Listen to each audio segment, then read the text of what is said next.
안녕하세요. 자기계발 및 마음건강 지킴이 에렌입니다.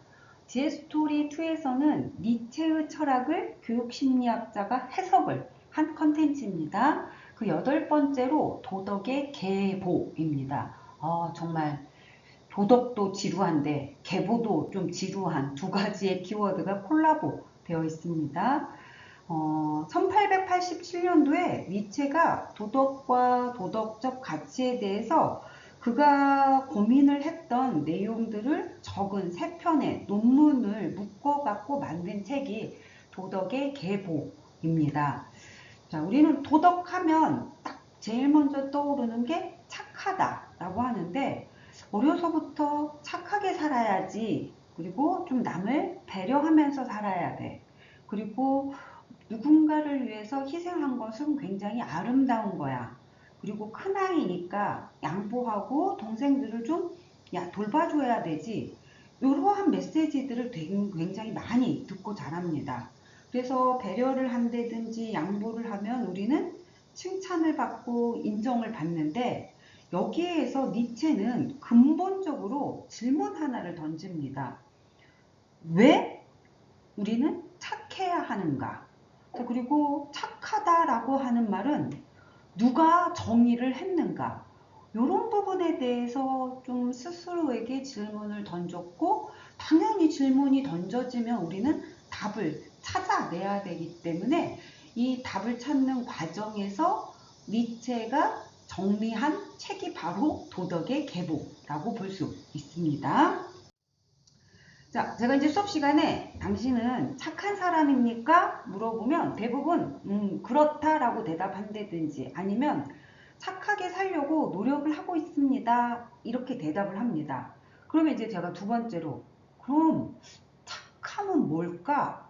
라고 질문을 던지면 우리 학생들이 누군가를 배려한다라는 거, 희생한다라는 거, 뭐 양보한다라는 거, 아니면 거짓말을 하지 않는다라는 거, 어떤 친구는 화내지 않는다라는 거, 이거를 착함이다라고 정의를 좀 내립니다. 그래서 제가 이 질문에 대해서 그러면 그 기준은 누가 만들었을까? 물어보면 대답을 좀 하지는 못합니다. 아마 저 역시도 대답을 하지는 못했을 겁니다. 그런데 우리가 과거에 들여다보면 선한 것은 언제나 선하고 악한 것은 언제나 악하고, 그리고 착한 것, 선한 것은 늘 옳다. 이런 것들을 좀 배우게 됩니다.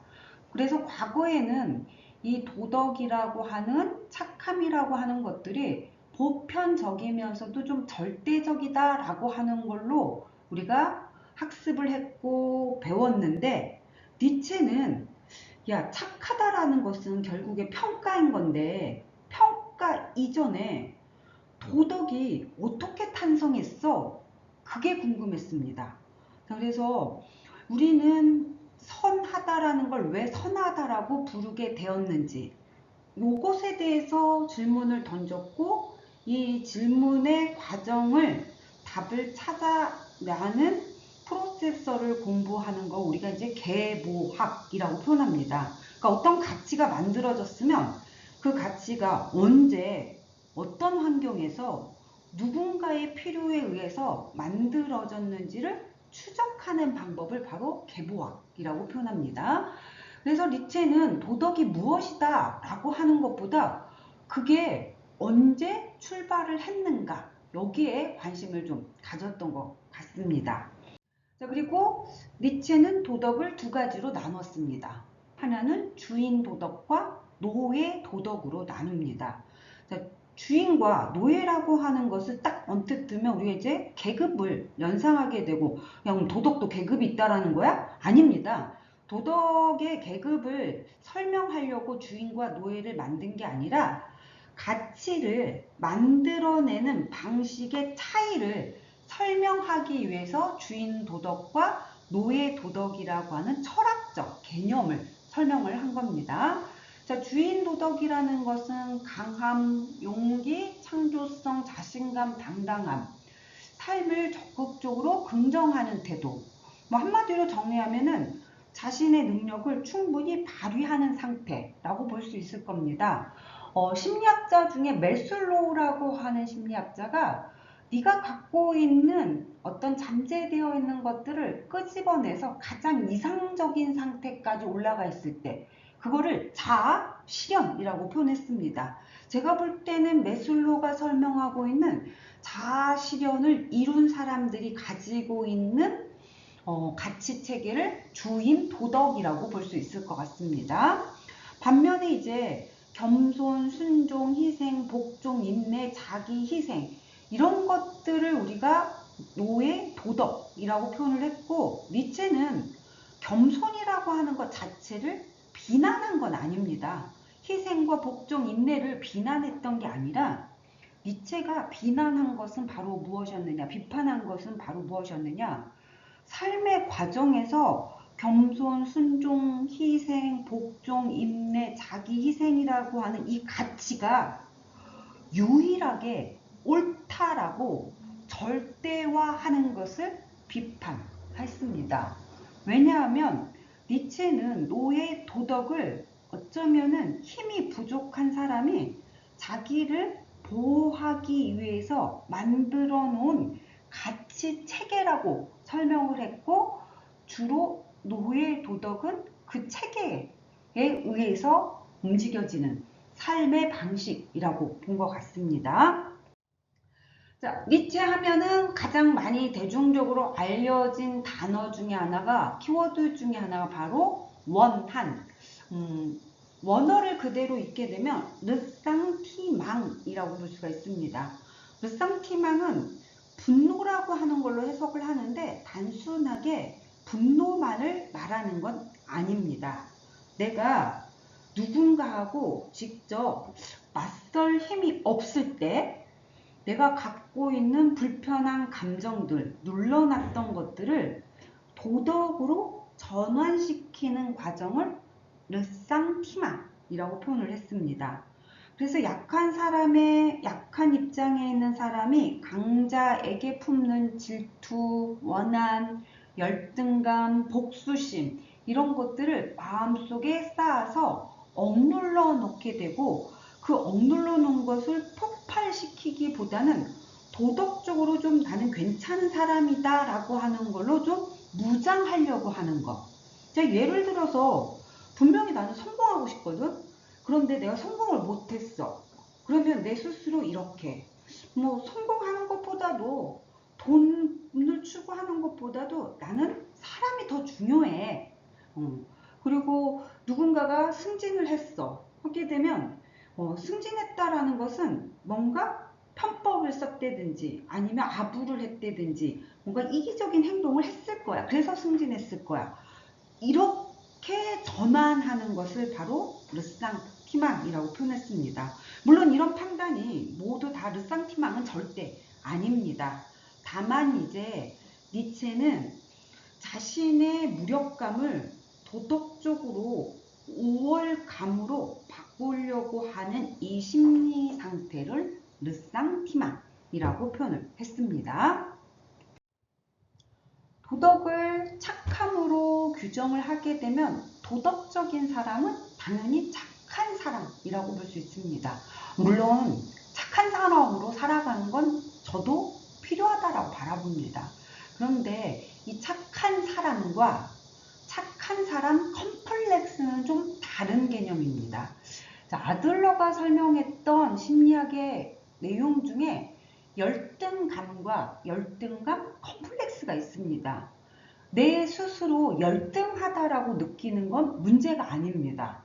왜? 내가 뭔가가 부족하다라고 느껴야 나의 무엇인가를 좀 채우기 위해서, 보완하기 위해서 좀 더 나은 것들을 만들기 위해서 노력이라고 하는 걸 하게 되는 겁니다.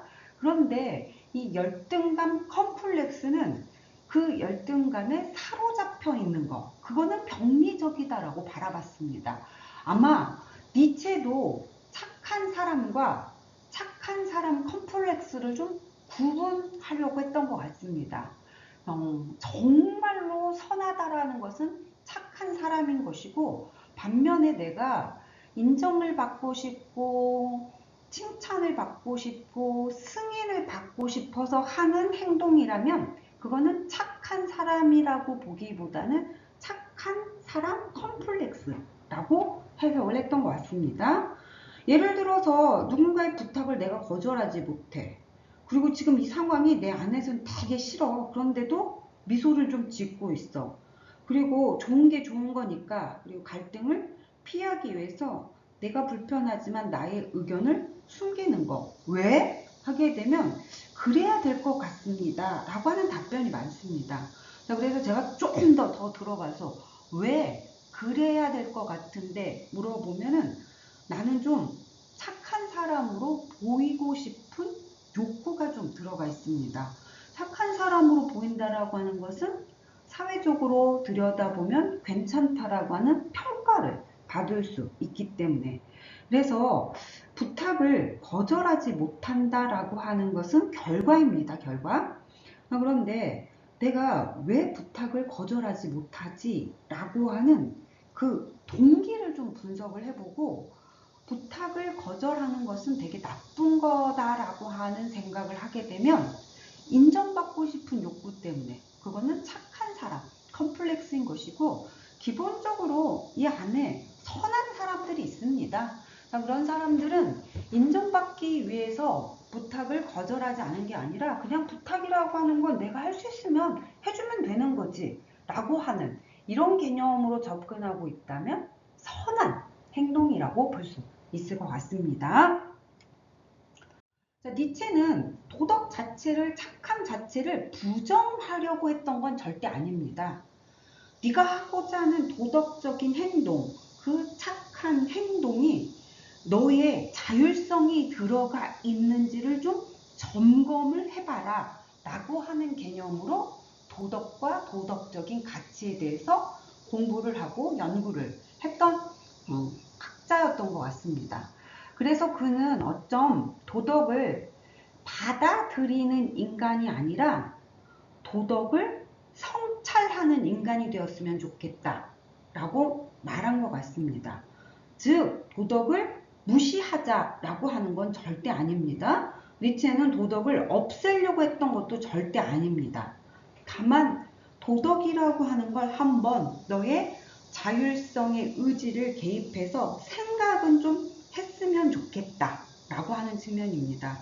왜 이 가치가 생겼는지, 내가 지금 하고 있는 행동은 나의 양심에 근거를 하고 있는 것인지, 내가 이거를 지금 타인, 우리 사회의 기준에 맹목적으로 따라하고 있지는 않는지, 그리고 내가 당연히 나의 가치와 양심에 의해서 선택을 했기 때문에 그것에 대해서 오로지 내가 책임을 져야 된다라고 하는 이런 것들이 갖춰졌을 때 도덕을 자율성으로 기반을 하고 도덕적인 삶이나 인간이 되어야 한다라고 말을 한 것 같습니다.